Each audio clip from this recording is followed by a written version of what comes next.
a week from Monday. So that is our one paid opportunity.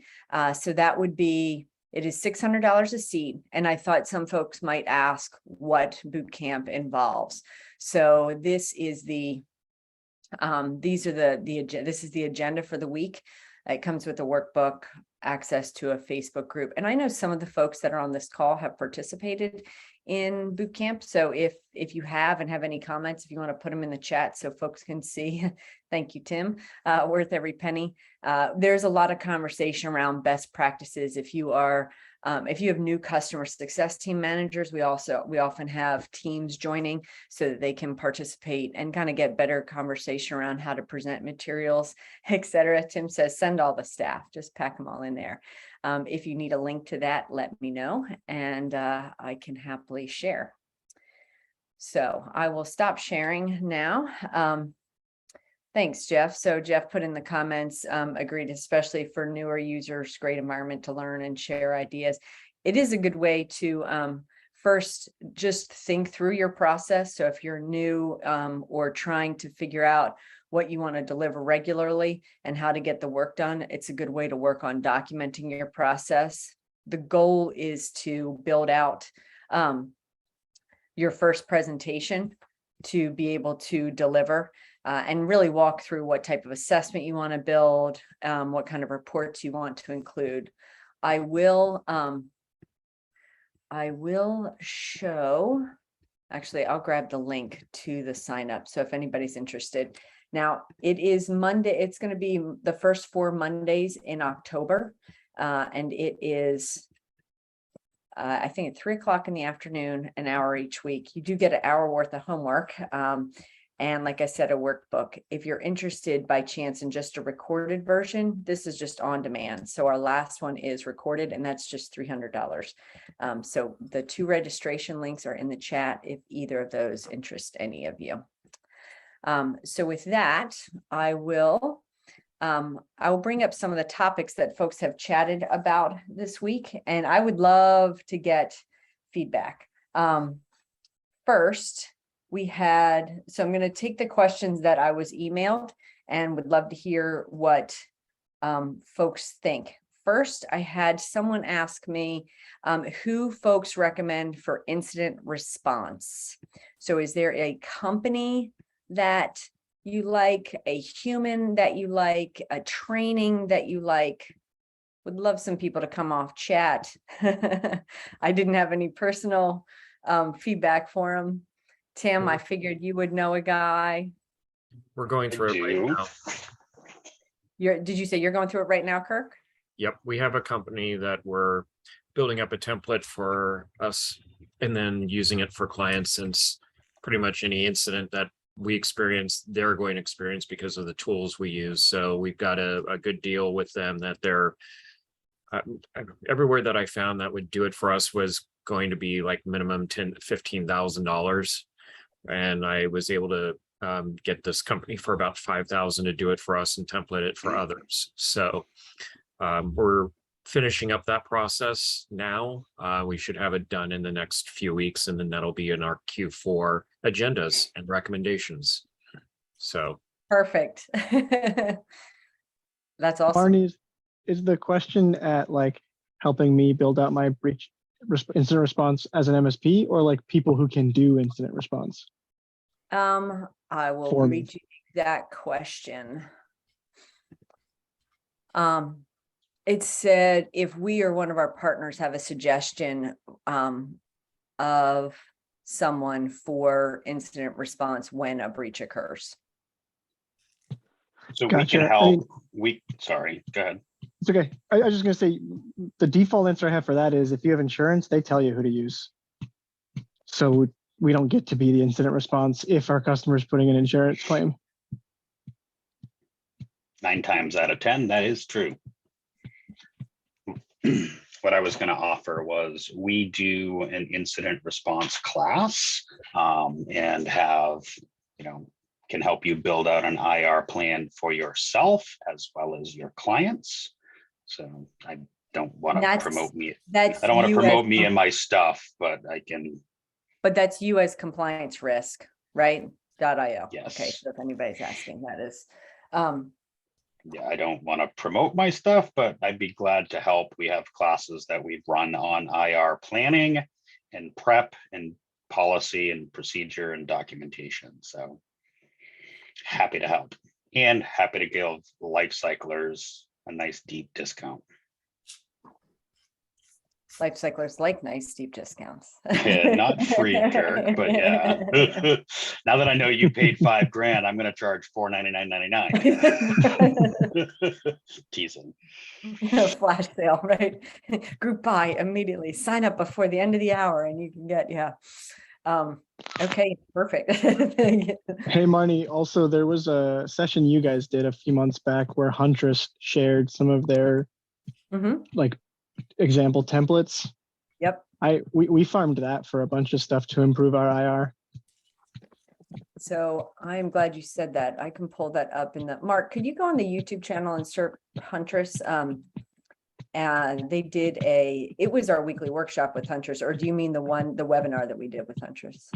I don't remember. It was one or the other, but they sent a thing that was like 10 different examples of specific, do this if it's ransomware, do this if it's business email compromise, do this if it was helpful. Yep, perfect. Like we didn't have don't turn machines off in our incident response plan, and some of our techs didn't know don't turn machines off. That was really helpful. I'll search for it. Well, you won't be able to, I don't think you can find it on YouTube. I think I know exactly which one Mark's talking about. I will try to hunt for that one. That's a good It one. was my webinar. But That's what it was. yeah, I mean, with cyber incident response, you also have to be careful with the wording. I know that there's templates out there. That's why probably like someone like Tim, or a place that probably has some legal speak in it can help with stuff like that. It's just like you can go and get your own agreements or contracts from Rocket Lawyer or from templates, but then it's all well and good until someone sues you because of a gap. So I would just suggest template's great to start with, but even when we were trying to do the templates and then we went over to a firm, there were some legalese that would have gotten us into some hot water if an insurance company, especially, they're looking for cyber incident response policies. And then if you invoke one and then they go back to look at it and go, oh yeah, you screwed up here, we're not going to pay out because it's an incorrect policy. So great to have a template on what you kind of need to have as your framework, but I would highly suggest either go to a firm like we did, or I'm sure, like I said, Tim, they know their stuff. I would spend the extra time and money just to make sure you've got your T's dotted and your I's crossed. That's so funny because I dotted my T's and crossed my I's earlier today. So I'm laughing that you said that. I think a lot of times those frameworks and the canned pieces are a great place for you to start like self-reviewing and assessing where you are and giving yourself some language to think about in a framework, but then to double down, just like when we did our policy workshop, right? And they said, you can't just take the canned policies. You really do have to customize it for what you actually do. And I think a lot of what Wes Spencer said last week also applies in terms of, right, when you're talking about cybersecurity liability insurance, be vague if you're guiding a client, and more importantly, be accurate. So you can't take a canned policy if what you're doing is not exactly what's on that policy. So take the time to dig in deeper. Tim, just gonna bite my tongue. I think I saw you head nodding when I said it's a good place to start in thinking about your own, but you need to have it you need to have it really customized and personalized, because you can't guarantee that it's probably exactly not what you're doing. Yeah. All right, well, I'm going to just send the person this recording instead of trying to type a response to that, because I think that's a lot of good information. Next question from the inbox, and I should just move there you go. I'm going to just move my inbox over to here so I can read it at the same time, was about, this is particularly a ConnectWise partner, but they are setting up their tickets, their types, their subtypes, and their items. And they wanted to know if anybody had best practices or good strategies for how they set up their types and subtypes to give the reporting that your clients are interested in seeing and that you're interested in seeing?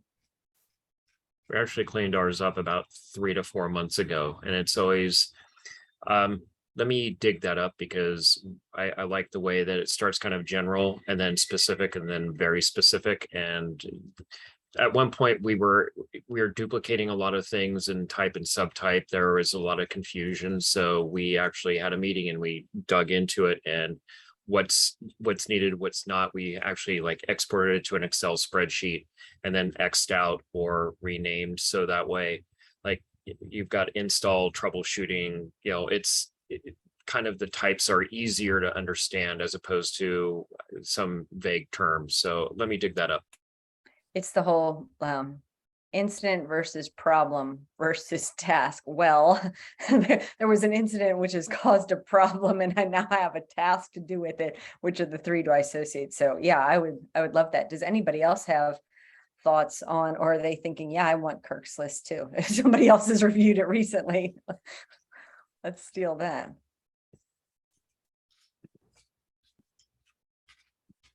All right, that is. I have to mark these as unread also, or I will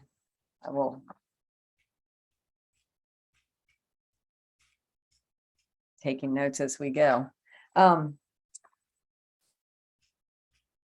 Along the same line with naming conventions for ticketing, how about agreements in ConnectWise, agreements and additions? Does anybody have naming practices? So as folks are building out their customer success side of the house, there questions around, should I always call my service agreement company name service agreement, or do you call it based on your client's name? Do you say Microsoft 365 Office agreement for everybody, or their unique names? Any best practices that folks have seen in that?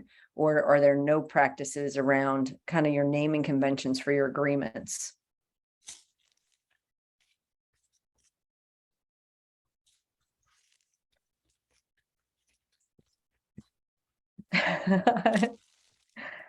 So I'm laughing because I did just let Gary the Grizzly Gobbler into this call, and so if I have to kick someone out quickly, Mark, keep an eye on. Glamorous Gobbler, that's what it was. Jeff, okay, keep it simple and concise for naming conventions. So no necessarily best practices out there, but just create a practice and follow it is what I'm getting from that. Yeah, we usually have our agreements, we refresh them about once a year and kind of just keep it, okay, it's this agreement, managed services standard is, one where it's like, it's not the premium, they have some limited hours. So it's really standard premium year. We know what's included in all of that. And then it also gives a good reminder for account managers or, even us when we're going through and being like, oh, you're on an older agreement that doesn't include, in this case, real life example is EDR. Oh, you don't have EDR because you have last year's agreement. Let's talk about it. You can update your agreement.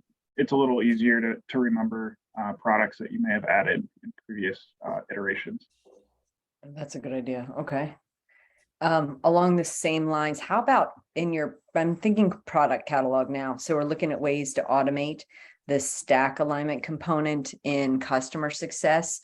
Would there be a way to use subcategories in your product catalog? Again, I'm thinking specifically manage, but curious if Autotask works the same way.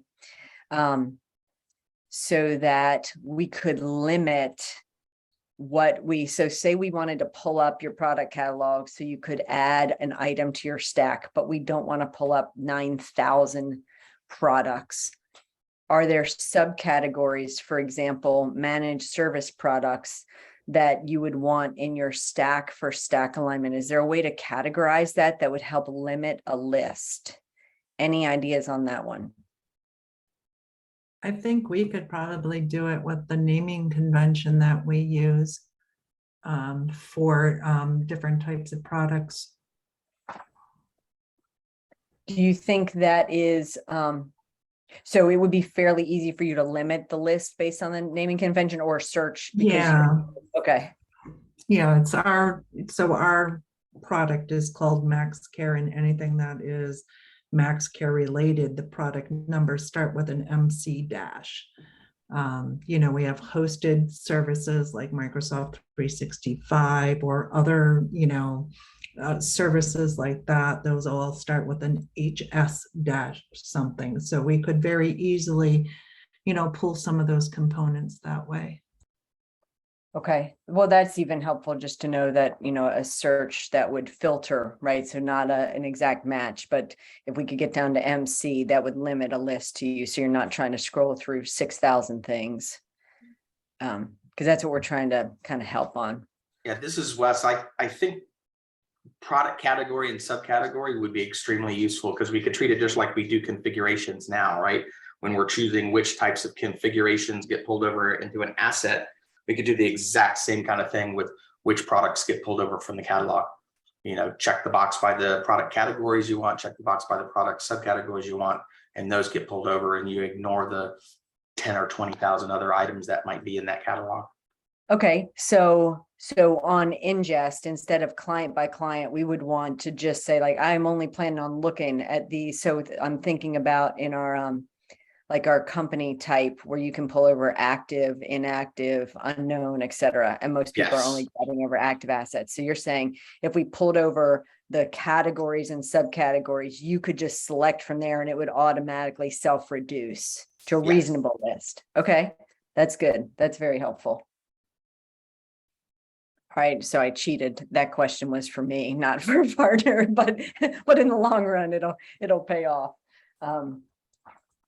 I had one partner that wanted to know if we had any IT Boost partners on the call. They are IT Boost and Manage, and I'm familiar with IT Glue.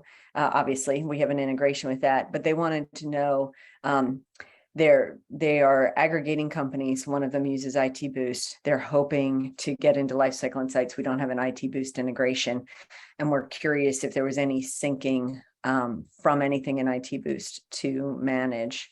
Ooh, Kirk, do you want to show your screen? You want to share it? How can I help you? I can share and then I can upload if it's helpful after. Awesome. That'd be great. Yeah. Let me see here. Share. Make sure I'm sharing the right thing. Let me open it. Go and screen one. Okay. Can you see this? Yes. Okay, so what we did is we broke it down, ticket type, subtype, type items. So we have ticket type of hosted services, software, hardware, meeting, new customer and client. So we kept it simple there. And then we went through what was already there in subtypes. We removed some, like we don't use AVG or Bitdefender. So then we kind of what can be axed, what is put into the different groups. So that way, when someone selects software, they're not going to get something like, That whole list. Right. So then we kind of went through the list, changed, and we have to do another thing there. And then we've got, item. So we try to limit on what there is. So like even with a new customer, it's very simple. If it's a client, we're dealing with onboard, offboard. We really try to reduce it to make it a lot easier for the techs. Yeah, that looks very intuitive, and you got that looks very nice in the chat. Yeah, if you wouldn't mind sharing, I think folks would love to have a copy of that. Or if you want to email it to me, I can put it up behind a link and send it out in the weekly email. Okay, I'll do that, and then I'll also post it in the chat too, so people who are here can get it. And then if they're not here, then I can share too. Awesome. Yeah, thank you. And let me stop this for new share. Can I stop? You should be able to, or I can grab it back if. If you want to grab it, pause share. There we go. Stop share. All right, there you go. Perfect. So if anybody has IT Boost or has migrated from that, would love somebody to just mention it to me so I can I can maybe connect that person with you. I had someone else say and this I would prefer if you have had success with this, if you could just email me directly. Mark, can you put my email in the chat? I think many folks have it, but just in case, I don't want to be presumptuous. Someone is aiming to get out of a contract so that they can life cycle, and they want to know if folks have had success doing that. So if you, Kirk says he's Rick-rolling everybody basically in the or fishing with the Excel doc in there. If anybody has a strategy for how they've gotten out of a contract, we have somebody that would like some help with some language on that, but that's certainly not something I want to put out in the public. But they would like some help with it. I could connect you directly. This is me now looking. Who are they trying to get out of a contract with? Well, they're aiming to life cycle, so I'll just say some competitors. How's that? So Okay. you can probably run that through your filter and come up with a couple. I see. Okay. Okay. Yep. Good to go. Understood. Okay. Email us both. I can help. Okay, thank you. In the update, so next weekend, not this weekend coming up, next weekend, we're going to have a release. And I've shown you many of the pieces. We will show you them again. But one of the pieces we're excited to tell you is that the reports will be available to download to PDF. So I think that's pretty exciting. I knew, Alexander, that you would like that. So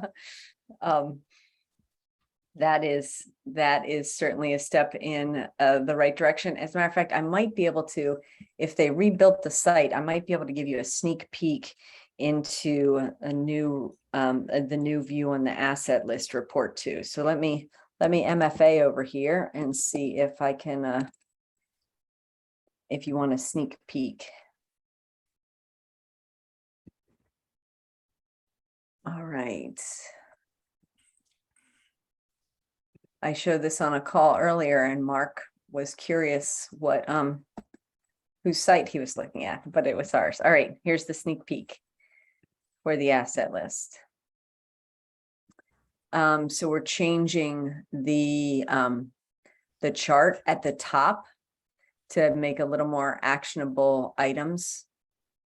So hopefully you like that view. Would love feedback on it for sure. Glad you like it.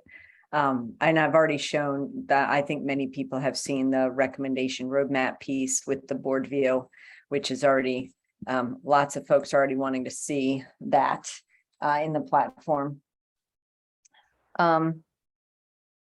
Okay, next up. So William put in our MSP Geeks Slack channel the other day, what cool things are people doing in Lifecycle Insights? And Kirk, I know sometimes Kirk has to leave at the bottom of the hour. So hopefully you're still here because I wanted you to talk about your succession planning piece if you're still in here. Yes, I'm still here. I was dealing with an email, but yeah. Sorry, let me interrupt your progress. No, it's fine.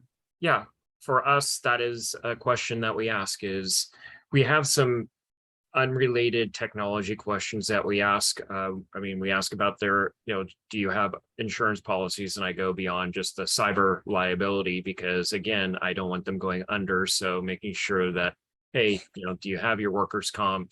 And it's more of a, hey, yeah, thank you for reminding me I need to talk to my broker about that or something along those lines. But we do add a succession policy because I bring it up selfishly. It's like, something can happen to you.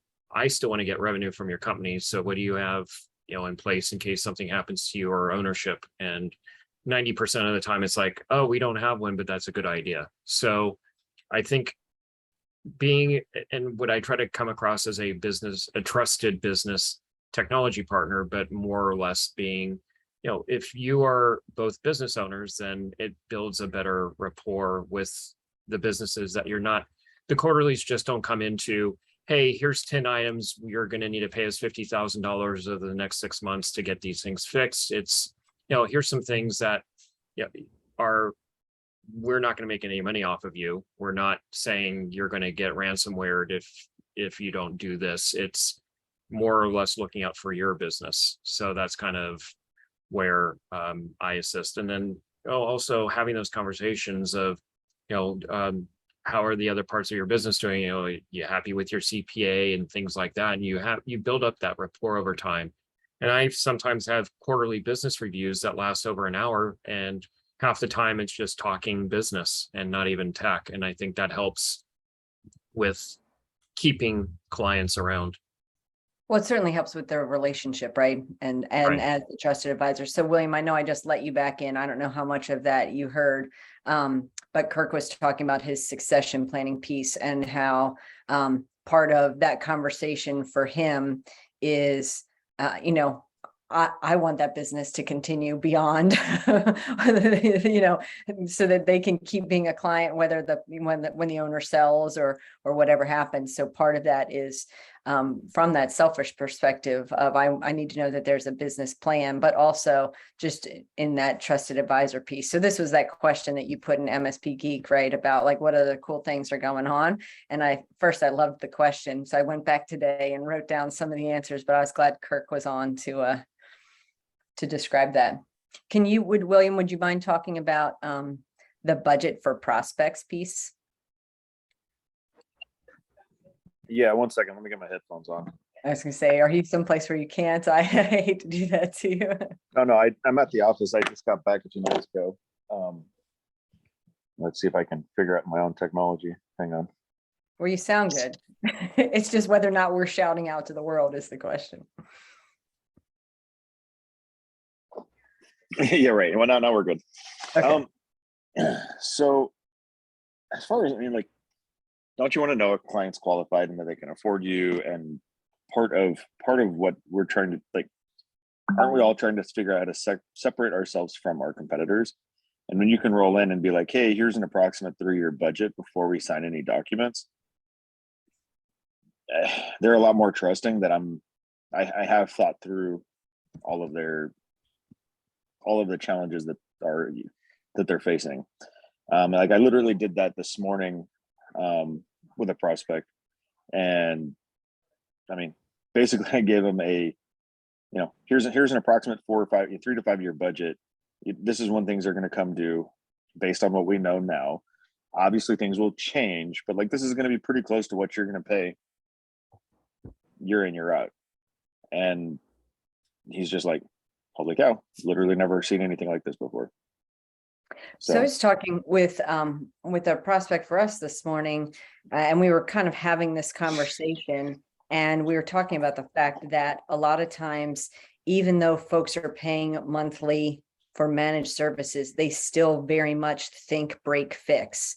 And being able to present a budget long term that's talking about things aren't going to be breaking, they will, but we're planning for them so they don't. So that's why asset refresh and asset lifecycle management is a piece. So you suddenly don't have to think about that in a way of at any moment they're going to call and tell me I'm blindsided by X, Y, or Z, right? Because you're taking a lot of that off the table for them. Yeah. And it just, again, the more you know, the better you are able to take care of them, right? And so the best part is if they convert over to a client, all I have to do is just, oh wait, that's already done. Right. And if way ahead of the game. Yeah, and if they go away, basically I go into my first SBR with them, and they're already set up and ready to go, and they're getting exactly what they expected and saw in the sales presentation. So I'm going to do a shameless plug here for you and me and a few other people, right? You kind of told that story for me, which we put in that book, right? Hopefully you got your copy, because I did. I never said thank you. I apologize. Oh, no. No, I'm thankful to you. So it's the MSP Owner's Handbook QBR edition, but William tells that story, and that kind of connects right to Matt. So Trisha told a story in there, and I quoted Matt in there. So Matt mentioned exactly what you just said, is that doing a business review early on. So he wasn't talking about it in terms of prospecting, but he was saying, don't wait until 90 days to have your first meeting, because they are expecting to expecting you to do some things. And if you haven't set the stage on what that is, right, there might be miscommunication and expectations. So having an early meeting with them. And basically doing my first SBR in the sales presentation, or a lot of it. Yeah, that's exactly right. That's part of your like process. I'm basically starting up the relationship that way. Like, it's like, how do you present yourself as being actually strategic and be strategic? I don't know. How do you appear differently than everyone else? Well, and that's, I think when the story you told is when you delivered you found out they had 17 different phone services and you managed to get them to one, right? That was a strategic view. I did just put the link to the book, fair warning on the book. The first book that we did was $4.99 and this one is $12.99 because half the proceeds are for scholarships for MSPs to enter, a pool to get certifications. So just so you know, we're not raking in the bucks on the on the back end from Amazon. We're I'm going to retire on all the money that we make off that. Yeah, exactly. The 57 cents I make off the first book per book is definitely putting the children through college. Yeah, that's that's right. So yeah, I think that your point of when the QBR process becomes your sales process, you're basically saying we are a business consultant. The other book is that comes to mind is Patrick Lencioni's book, which is called Getting Naked. And I will put haven't his read that name one in yet. there. That's funny. Well, you don't want to just Google this one without his name. So let me put it in the chat. You might want to direct link to that and Amazon. Yeah, that's a good idea. Let me do that. That's fair. You can tell other people. We've been working on the same idea of doing our consulting in the sales session ahead of. How do you figure out how old things are when people don't know themselves? About 3/4 of the time I'm able to get I ask them to talk to their current provider just to give them a asset list, and then I'll just convert it into a properly laid out spreadsheet. And that doesn't always work. Sometimes that nobody has it, but I try really hard to get an asset list because it really helps inform the conversation better. And I tell them it's going to be inaccurate at best. I know that, but it gives us a starting point. So most of the time I end up getting one. I don't like your answer because it's the same thing I'm doing. I was hoping you had something better. I would say let's do rapid fire tools, but it's like we're dealing with one where they really don't want their outgoing MSP to know until they've made a decision one way or the other, which is fair. Luckily they did have an asset list that they keep up to date.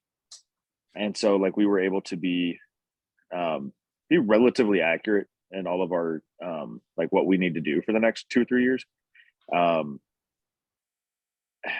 Honestly, other than that, it's just walking around and grabbing service tags, which sucks, but yeah, sometimes you do that. Sorry, there was no magic on that, Greg. Yeah, okay, I wish I could just walk around with Lifecycle on my laptop and it would gather them for me. So, as soon as you get that Oofle Dust app out, exactly. I'm sure that it will. Yeah. Right after the ticket to clone our developers comes through, that one will happen. Can I interject real quick there? You mentioned rapid fire. We have found it to be pretty useless for prospecting lately because you run into that same thing. It's either they don't want the incumbent to know that someone is looking. And with today's security stacks, it's not getting anything for you anyway. So I would love to know, other than service tags, has anyone found anything better? Because we've kind of gone back to, we're walking and we're grabbing service tags and we're asking for the inventory from, the client, what they have. Does anyone have anything else that's great? Getting the link and dumping in chat. Hold on a minute. Yeah, there we go. I've heard that Cyber CNS is good. I've stopped doing network assessments as a pre-sales thing.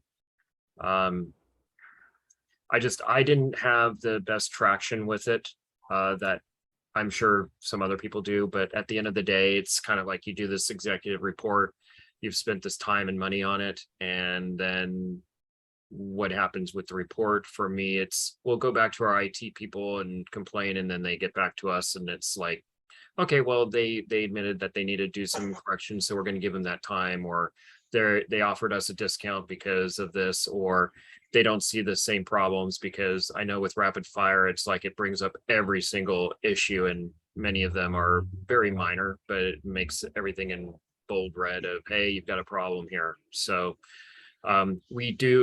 we will do the assessments during an onboarding. And so I will tell a client, hey, you want to check us out, let's do an onboarding, give us 2 weeks. At the end of that, we'll do a report, thankfully with Lifecycle tools. And if you take the report and feel like what we've offered is not great, then you can walk away and find somebody else. But at least you've got this information.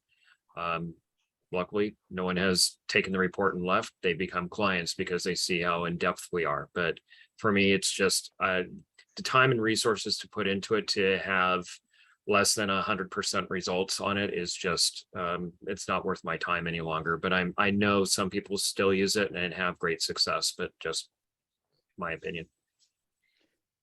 So if I can just kind of recap the question so I understood it, is that the prospect has a current MSP, they're asking about a new MSP, and part of your process is, what the hell do you have? And so I think that was the question. And if that wasn't the question, then tell me to shut up and I'll move on. But if that is the question, I can tell you a little bit about our process.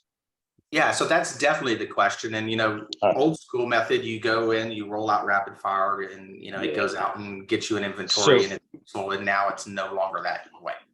Yeah, so there's a standalone version of Komodo Labs that I just dumped in the chat, Newt and Slitherus. Either one will work fine. I actually use them both. And it's not even an installer. You can run it standalone as long as you can get into the environment and run the scan. It will find anything and everything. I like Slytherin a little bit better because it can give you operating systems. It'll find anything that has a response to the IP address. Now, it won't get your cloud services. That's a different conversation altogether.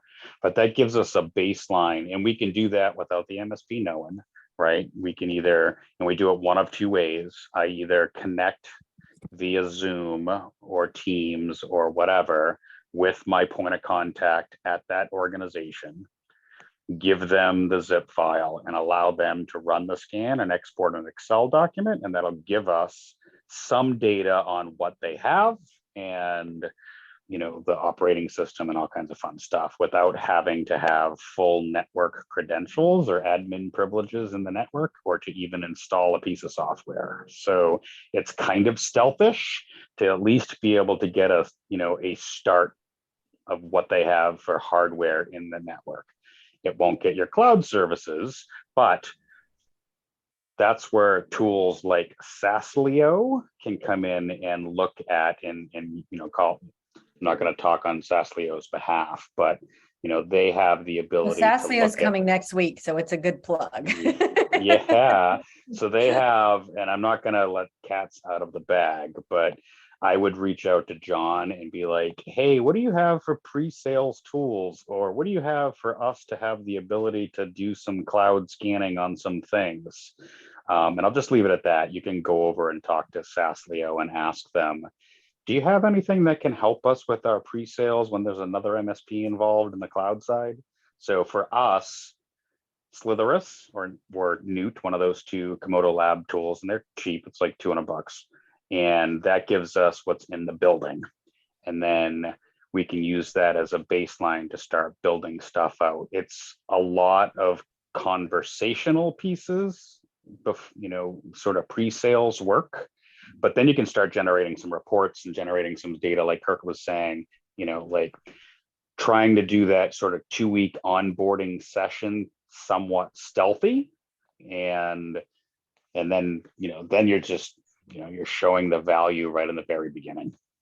If nothing else, you can show up at Hogwarts fully stocked. I feel like half of those things would be in a potion or a house at Hogwarts. but that is just part of what we do, you know, and I run into this a lot because there's 3 major MSPs here in the state that I work in, and everybody hates them. And I probably get 5 or 6 calls a week from them. The problem I have is my tier 3 technician, his wife is an account manager at one of them. Yeah, so, and then the other one, my cousin is the CTO. So I have to tread very lightly on my competitors because they're literally friends and family. Yeah. But if they're out of state, yeah, I'll take those clients all day long. Hey Tim, what do you do? What do you do with the network inventory after you scan it? Is it? Or are we saying we dumped it back into Insight to get the assessment, or some form of insight? So I was confused. all right, so I get a hardware inventory list from what's in the building and what I can scan with Komodo Labs. From there, some of that information can tell me age of machines or types of machines, and can kind of give me some idea of where they stand hardware wise. And then I run through a pre-sales assessment and LCI. Got you. Okay, thanks. I appreciate that. Actually, my sales guy does that stuff. Unfortunately, I'm not there to hire a sales guy yet. That's fine. Well, actually, I've been doing it, but I just made an offer to a sales guy today. So, but the process is still, regardless of the human, figure out what they have for hardware, get some sense of, is it old? Is it not old? Is it bad? Is it not? Like, get some sense of where they stand from the asset side, and then run through some kind of pre-sales assessment. By the way, there's a really great one in Lifecycle. If not, there's multiple ones in Lifecycle. Run through a pre-sales assessment. In fact, I'm going to actually post mine in chat here because I think these questions are going to be really helpful for everybody because they're literally yes/no questions. I haven't yet built out on LCI, but Marnie, who is your what's his name? Mark? Mark, yep, he's here. Mark, if you're here and you can grab these and maybe create a template for everybody. These are my yes/no questions that I just dumped in chat as part of my pre-sales. Yeah, that 3 questions about them, 3 questions about their risk, 3 questions about it's very. That's interesting. Somebody just asked earlier if there was any mini, like 10 questions, something that you could, to pre-qualify, Yeah, sorry, I only have 9 questions. 3 will be way in off. 3 categories. Way off. No, that's perfect. Thank you. Hey, Tim, real quick, how do you categorize these 3? So I can't post the Excel thing in Zoom on my phone, but each of these have a score that goes with them. And then I pull up the little chart on screen and it shows them red, yellow, green, good, bad, better. So Mark, we can loop back with Tim. I can access him at Tuesday. Okay. One of the other, I have 2 more pieces. One was somebody managed, they're using a lot of, using Lifecycle Insights to do commits. So co-manage IT. William said you weren't using it that way, but could see the value of that. Could we extrapolate on that a little bit? I have a few co-managed clients and I'd like to see if I could use that for them because they're kind of, I don't know, dealing with other IT people is always kind of hard to say, hey, I got this cool software. They're very set in their ways. They're very yeah. Well, they're afraid you're going to do their job, right? Yeah, of course. So go ahead, Marnie. I was going to say in fact, not only do I use LCI in my commit clients that they run themselves, I actually charge them for it too. So that was the first step. Get them set up, get them used to it, and then start charging them. But the process was all around budgeting and all around forecasting and all around inventory, right? So they didn't really have a good place to keep track of, all their contracts with the phone company and the copier company and the cleaning company and they just really had some, and this got me in with the CFO, right? he was trying to track this all in Excel, and we all know how crappy that is. And so got the CFO involved so that like, hey, we can manage all this stuff right in Lifecycle. In fact, as part of my onboarding, that is what I was doing, and kind of build that relationship out that way and get buy-in at that level. So I just put a link in the chat to an Amazon search for Bob Coppage. And Stephen, if you go to our YouTube channel and search for co-manage or Bob Coppage, you'll probably find our weekly workshop on that. I'm like, hi, William. Sure. Do you post your workshops historically to your YouTube? I do. Yeah. Fantastic. Because I just started joining these, so it'd be great. Oh, Yeah, because the hardest part to If me is you're getting n- people to use the budgeting software. They're like, hey, I've given you an account. How am I going to get you used to using this as a tool for your business? It's just been sort of a roadblock for me. Everyone's just so gosh darn busy. So Bob Coppage came on and talked about, I don't know if you've seen this book, I Don't Want Your Job, but he gives that to the, his co-managed colleague so that they understand, right, that we're aiming to help here, not hurt. So he's got 3 books that might be interesting for you to talk through. The other piece is that in account settings, we have the ability to set up security groups. So you can create a group for your co-managed IT where they can just, they can get into Lifecycle and see just their company, and you can even restrict out what access you want them to have. So we have a lot of folks that do the co-manage that Tim talked about, where they get them in and they let them do all the work side by side, right? It's their data. And others that want to parse out and maybe not show them, I don't know, assessments or something, whatever. So you can control the menu options with the security groups. So that might be something you want to look into for that. So they could have access to any page in here. It's interesting because a lot of I've had a very large bakery ask to sign up for Lifecycle Insights, even though they didn't have an MSP, because they were desperate to try to find some way to track the inventory. And oddly enough, this very large bakery had had a managed instance.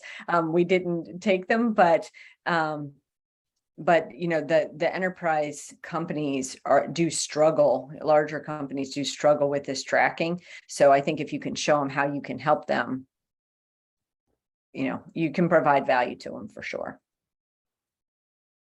Nice. Yeah, because I've partitioned this out and made it granular for people. We got it on their desk, even had a meeting about it. It's just getting them to use it regularly has been a challenge for me, but time will tell. I'm still trying. So I ran into the same problem as well, right? So starting with the CFO so that he understood he could go to one place to find where all his crap was. And then talking to so starting there and rolling that downstream to each of the business units within the company, like, sales was using, ClickUp and so on and so on and so on, like starting at that top level, where you get that executive buy-in. And then once it reaches the IT department, you already have buy-in from 6 or 8 other business units. Now, it's a small company and they don't have lots of business units, but they do have, an IT department. That's where the relationship piece comes really strong, with building that and walking them through. Like I ran Raven, who's in charge of IT. I ran her through a monthly QBR for the first 3 months till they got used to it. And now Raven just does them herself every month. Good idea. I like that. So basically hold their hand for a couple of months and have them do it a couple of times till they feel comfortable. And then, and then they just, they like, yeah. So those were the questions I had for the day. So I appreciate people submitting questions. If you ever have more topics you want to chat about, because I know we've got 5 minutes left, so I like to hold on a Friday. I don't aim to hold anybody over their Friday deadline. Really just send questions anytime. I'm happy to share on the call. And I think this is great when, people that are doing the work can share best practices. So we get a lot out of this, and I appreciate everybody sharing. Next week, as Tim mentioned, we're going to have John from Saslio come on. So they're a SaaS monitoring tool. And then the following week, so then that weekend, we'll have the release. And then the next week, we will talk about all the release pieces. I will say, keep an eye out in the notification bell in the top right corner, because when the release comes out, we'll have an article that gives videos on all of the release components. And again, we're going to move a couple buttons on you. William, thank you. I really did too. Appreciate that. I'm going to show you this in the preview site so that we can just start getting used to it. In recommendations, don't forget that instead of the tabs across the top to get the different views, you're going to have drop downs. So this top menu bar is going to change on all of the pages to be consistent. So the beauty of it is we're putting consistency across all the pages, but we got to move them all at the same time. So this will let you see the different views, right? Roadmap view, status view, etc. That will happen. Also, there are a lot of changes inside assessment events. So I'm going to just pull up one of the assessments. And again, now when you go to download, you are going to decide what you want to download. So I know many of you have asked, like, I just want to be able to show the form summary and the item detail, or I just want to show the form summary and only the red items. I don't want to have everything in the middle. You're going to have those options, but you will select it here and then download. And again, the download you'll see available in doc or in PDF. So the main thing that I want to show you today is this functionality and this arrow key for getting back. Normally it says like return to assessment page, but we now have an arrow, which I think intuitively we know the arrow goes back, but it did take me probably 5 days of trying to click here to the imaginary blue button and then going back to the arrows. So when you wake up in 10 days and think we've moved everything, keep an eye out for the notification bell and we'll tell you where things have gone. And then that week, we'll make sure we go through everything again and answer any questions. So thanks all for joining. Super enjoyed the chat too, William. we have moved everything, no kidding, but lots of enhancements and the reports are a lot prettier too. So I think everybody will appreciate that. Yeah. Awesome. Yeah, thanks so much. Have a great weekend. I'll take it in beta. I'll take it. Let's go. I actually did say to Nick, we've got some that'll QA it for us if we want. So if you want somebody to break it, I am pro at breaking stuff. Perfect. So. We'll take it. Right on. Talk to y'all Thank soon. you. Bye.